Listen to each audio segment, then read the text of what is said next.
खबर के हवाले से आगाह कंदालूं। नवाबशाह का ब्रेकिंग न्यूज़ शेयर कंदालूं। मुख्तलिफ पोलिंग स्टेशनन ता फुरथियल सामान की FIR बी सेक्शन थाने ते दाखिल कराई वही है।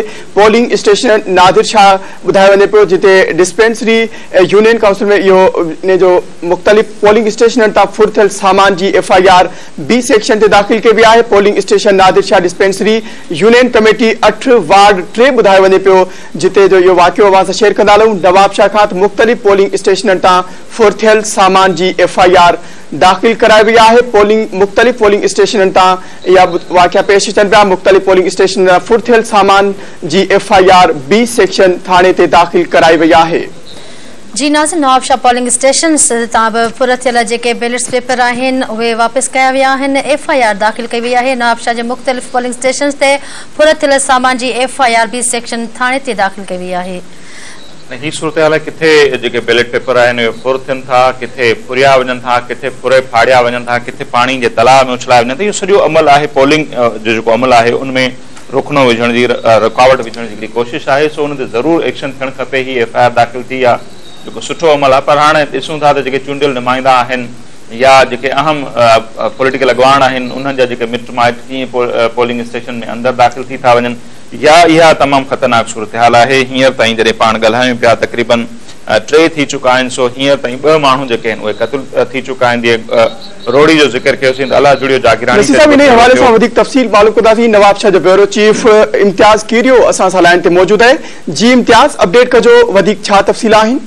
जी बिल्कुल, जीअं तव्हांखे ॿुधाईंदा हलूं त ओल्ड नवाबशाह टाउन कॉर्पोरेशन जी यूनियन कमेटी 8 जे वार्ड 4 पोलिंग नंबर जो 23 स्कूल सैयद अली नवाज शाह ऐं वार्ड नंबर जो 2 हो पोलिंग स्टेशन 24 ता इलेक्शन जो फुरथियल जो सामान हो उन जो नामालूम मानुन मथा फर्दन मथा बालूजा कोबा थानो पुलिस जो थानो है उन ते केस दाखिल किया है। जैसे त polling station Nadir Shah dispensary ward number जो है जो 3 जो बी सेक्शन ते केस दाखिल किया है। जैसे त DRO शहीद बेनजीराबाद पारा पोलिंग जो अमल है उनके मुअत्तल किया है। जी अच्छा इम्तियाज, ओवरऑल अवां जेकॾहिं समझण चाहियूं त नवाबशाह में हींअर ताईं जी छा सूरत हाल है? पोलिंग जो अमल कीअं पियो हले? माण्हुनि में केतिरो इंटरेस्ट है, दिलचस्पी है इलेक्शन के हवाले से?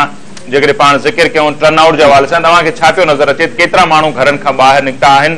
किथे के झेड़ा झटा भी रिपोर्ट थिया आहिनि या पुरमन तरीक़े से इलेक्शन थे पई? बिल्कुल नसीर साहब, जी सुबह जो 8 वगे का शुरू थो है पोलिंग जो अमल। तो इन हवाले से जो अज आचर जो डी हो मोकल वारो डी हो तो नवाबशाह में जो शहर की सनाटो हो बिल्कुल शहर में जो ट्रैफिक जो मामूल हो मामूल का भी जो घट नजर पे आयो। बाकी जो पोलिंग स्टेशन ते कुछ जो शहर वाली जो तक हुआ जो यूनियन कमेटी जा जो वार्डन जा जो पोलिंग स्टेशन उते तो होया। बाकी जो पोलिंग स्टेशन आन उन्हनि ते उहा रश नजर न पई अची। खास तौर ते मर्द तो नजर अचन पिया पर औरतूं तमाम घट नजर आयूं।